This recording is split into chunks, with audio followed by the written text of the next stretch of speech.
Doble muy famoso aquí en nuestra tierra.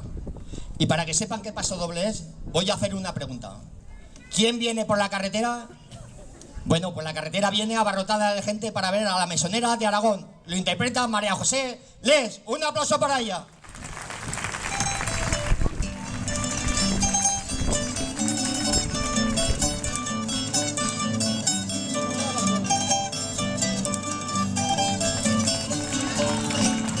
¿Quién va por la carretera mesonera de Aragón? ¿Quién va por la carretera?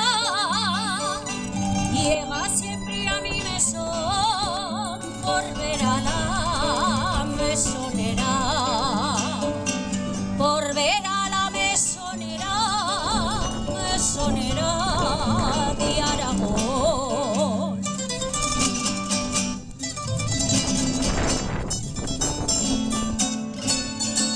Entran a festejarme mozos y viejos, paqueta me dan unos y otros consejos, y yo a todos les digo de esta manera, con los brazos en jarra, muy altanera,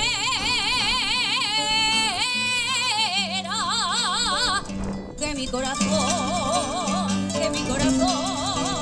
es para un gaturro del Alto Aragón, es para un gaturro del Alto Aragón.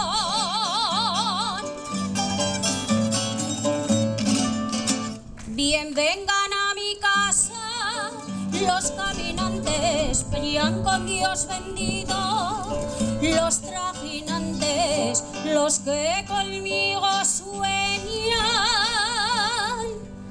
se equivocaron y al camino se vuelven como llegaron,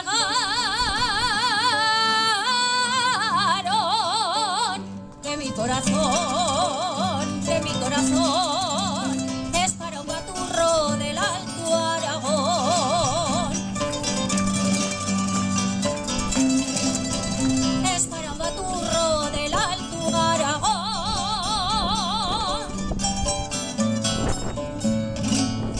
¿Quién va por la carretera mesonera de Aragón?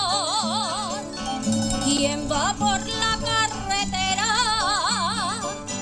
Llega siempre a mi mesón por ver a la mesonera.